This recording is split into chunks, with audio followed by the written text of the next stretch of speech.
Here's a quick one on how to indicate a bore on a, this is going to be on like a Bridgeport style mill, but indicating things in transfers over to a lot of different applications. This is just a cheap indicator that I got online, I think Amazon or eBay, something like that. It's a 5/10 indicator. And basically what you're going to want to do, get it set up on a rotational portion that the tool or whatever it is that you're going to be boring with. You have to be careful. Like right now, using the boring head, well, this bottom portion you can see is the adjustable portion, so that's not centered with the draw tube in this mill. So make sure you're on something that's centered with whatever device you're going to be using. And I've got this not necessarily close, but at least in range a little bit. What I did to start with, before I even put the indicator on it, is I took the boring head and just dropped it down. I was just visually looking at this tool and rotating it around. You can get real close just visually, getting yourself close to center. Just use some object or a reference point on the spindle and go from side to side. Put it over on this side and then rotate over here, see which direction it looks like it needs to move, and then just adjust accordingly. You can get very close, just visually close enough to set up your indicator. And so if we go down here, I'm looking like inside this bore, I'm at about 7 thou on its peak right there. And then if I rotate this all the way around, I'm not even gonna try and do it with the indicator and the bore. Let me drop it down so you can see better, but it's not even close. It would be very far off. It would probably move the needle, the needle's position. And so I'm just gonna, again, visually, I'm not even using the indicator here. I'm gonna move that.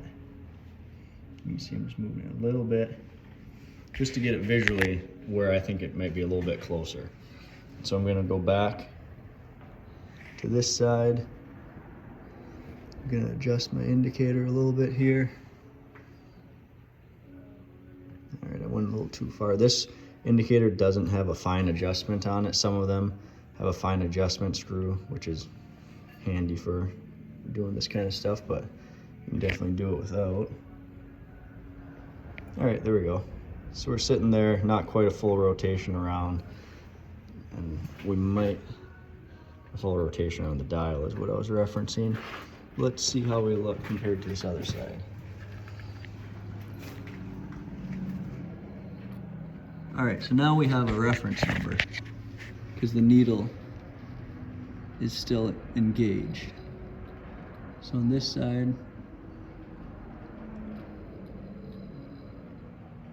let's find our peak here. It's kind of hard to hold the camera and do all this at the same time. It's gonna be right about there.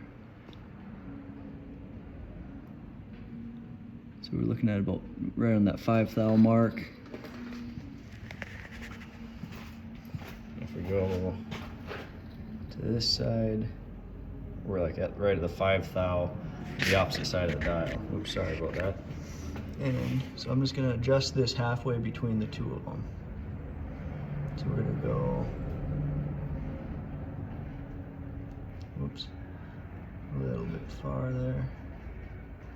Again, we're working in 5/10, so each hash mark is 5/10. Each larger hash mark is 1,000th only, so a little bit goes a long way. All right, so we're right about that 15th thou mark. If we go to this other side, we should be pretty darn close there as well. Look at that, pretty close. So then you basically just do the same thing with your other axis. We're gonna go over here. All right. Looks like we're at, what is that? 5, 6, 7 thou. Let's rotate it around. Sorry, I keep grabbing the wrong side there.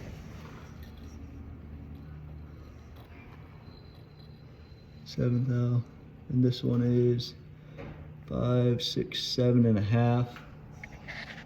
Either way, it kind of just needs to go back to that same 15 that we did on the other side. Usually it's not quite as close, but let's see. We'll go right there. Just keep rotating this around.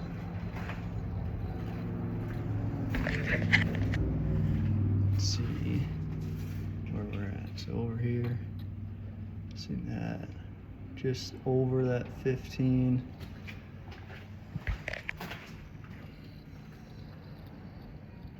Right around 15. You basically just keep going back and forth doing that. Now you can see this axis is out a little bit. We'll probably go back and check that one. Just get close, get your dimensions for each side of your axis, your front portion and your rear portion. Split the difference. So you're close, do your other axis, split the difference, and that should get your whole bore pretty close. And then you can just keep fine tuning it from there to the point. This one, it's not gonna be perfect, so it's got some rough marks in there, but we should be able to get it within a couple thou.